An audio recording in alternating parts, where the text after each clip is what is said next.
What do you really know about loyalty? About silence that can kill faster than a bullet? In the narrow alleys of Palermo, where every shadow hides a story and every church bell tolls for the damned, one man carried a secret that could shatter the Cosa Nostra from the inside. This is not a legend, it's a confession, whispered too late, buried under the weight of guilt and blood. If you think you've heard every mafia story before, you haven't heard this one. So sit back, listen carefully, because in Palermo, the truth dies slower than men do.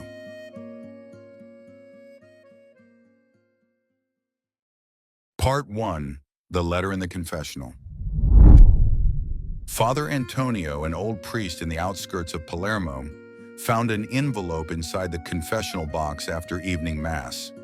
It was sealed with red wax, the symbol of omertà, the mafia's sacred code of silence. Inside, a single page read, "Forgive me, Father, for I have killed, but not who you think." The handwriting was elegant, almost noble. The paper smelled faintly of tobacco and sea salt. Antonio's hands trembled.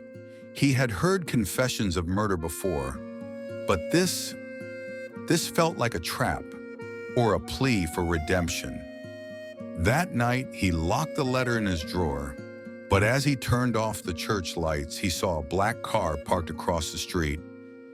Engine running, headlights off. Someone was watching the church. Part 2. The Man in the Gray Suit. 2 days later, Father Antonio received a visitor. A tall man in a gray suit entered the church quietly, leaving wet footprints on the marble floor.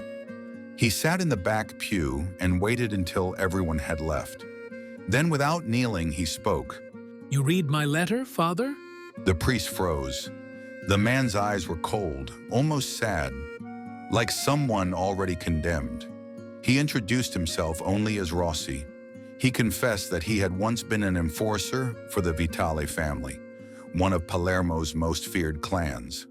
But lately he had grown tired. Tired of blood. Tired of pretending to be loyal to men who had killed his own brother. And now, he said, he wanted to tell the truth. But to whom? Part 3. The Hidden Tape. That night, Antonio searched the drawer again. He found a second envelope, this one containing a small audio tape. Label, "For When I'm Gone." Against his better judgment, he played it. Rossi's voice filled the room. Calm, tired, but precise. He described meetings, money transfers, murders, names of men still alive, still powerful. And then he said something that froze Antonio's blood. "One of them wears a collar.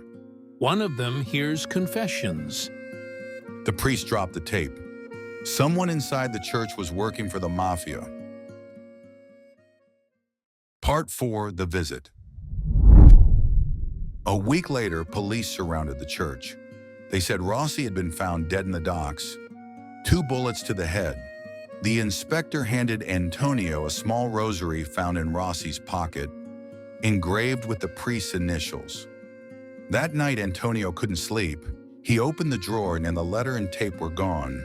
Only a note remained. "You were never supposed to hear it." The church bell rang at midnight, though no one was there to pull the rope. Part 5. The Archives of Silence. Determined to uncover the truth, Antonio visited the diocesan archives. He found records of donations, large sums funneled through shell charities linked to the Vitale family. Among the signatories, Cardinal Bellini, his superior. He realized Rossi's last words were literal. The church was part of it. But when Antonio tried to bring evidence to the authorities, he was told to forget what he found, or he'd end up like Rossi.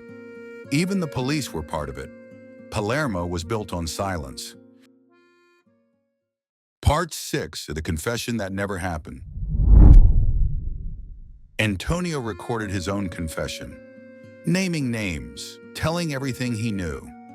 He placed the tape inside the confessional, just as Rossi had done. He prayed someone honest would find it. But the next morning, the confessional was empty. Only the smell of tobacco lingered, the same scent from Rossi's first letter. Someone had found it first. Part 7. The Last Confession. Years later, when the church was abandoned, a journalist found a hidden drawer beneath the confessional. Inside, 2 tapes, both labeled Confession. The journalist played them, realizing one was Rossi's and the other was Father Antonio's. Both told the same story, but the second ended differently. Antonio whispered in the last seconds, Forgive me, Lord. I was the one who ordered Rossi's death. He was about to reveal me. Silence, then the sound of a gunshot. The tape stopped. If you made it to the end, thank you. Please leave a like and subscribe. It helps me create more stories like this one, because some secrets are still waiting to be heard.